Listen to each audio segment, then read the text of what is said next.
This is the script for Season 2, Episode 7.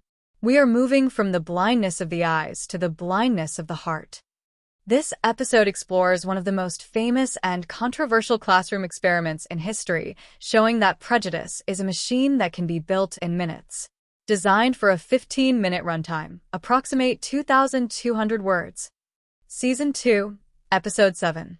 The Blue Eyes/Brown Eyes War, INTRO, Shadow Practice. Welcome to your shadow practice session. Today, we look at the arbitrary. We look at the label. Focus on the B and P, explosive sounds.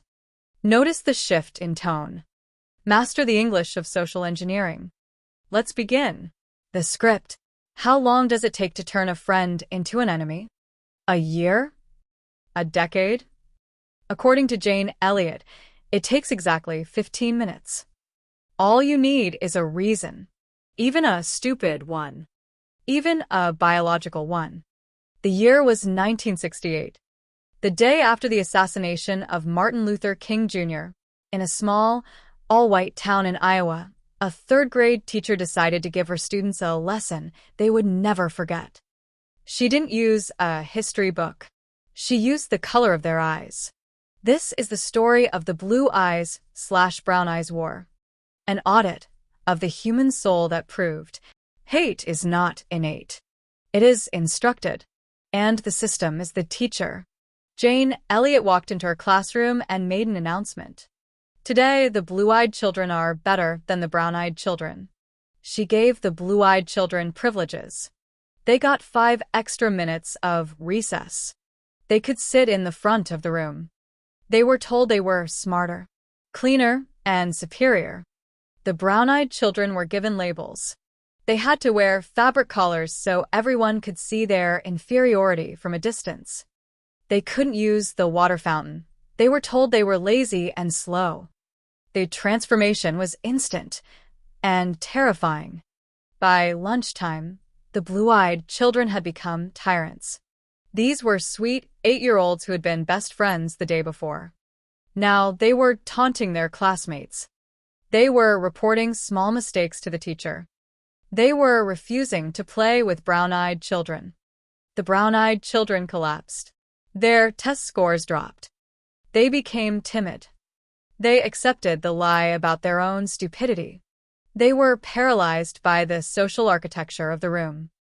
The next Monday, Jane Elliott reversed the roles. She told the class she had lied. Actually, brown-eyed people are superior. What did the brown-eyed children do? Did they end the cruelty because they knew how it felt? No. They attacked the blue-eyed children with twice the energy. They wanted revenge. They wanted to use the power they had been denied. The victims became the victimizers in a heartbeat. The audit of Jane Elliott's classroom is a blueprint for systemic control. It shows that prejudice is a self-fulfilling prophecy. If you tell a group they are failing, they will fail. And then you can use their failure as proof that you were right to oppress them. It is a circular logic that is impossible to break from the inside. Look at the noir world of modern identity. Look at the social media algorithms. They categorize you. Blue team. Red team. Vax. Anti-vax. They give you a virtual collar. They show you evidence that your group is superior and the other group is dangerous. They monetize the war in the comment section. They are the Jane Elliott of the digital age, but they never reverse the roles. Look at corporate culture. High potentials versus standard employees. Executive suite versus the floor. The labels create the behavior. The privileged group becomes arrogant. The targeted group becomes disengaged. The company becomes a battlefield of hidden collars. Look at global geopolitics. How do you manufacture a war? You find an arbitrary difference. Religion. Language. Border. You tell one side they are superior. You tell the other side they are a threat. You give out the privileges. And you wait for the human machine to do the rest. The shadow of the Blue Eyes experiment is that it reveals our tribal hardwiring. We want to belong. And the easiest way to belong to a group is to hate an outside group. It gives us identity. It gives us purpose. It gives us superiority without effort. How do we break the war? Jane Elliott's lesson ended when she made the children take off the collars. She made them look at the mechanism of the lie. You must audit your own biases.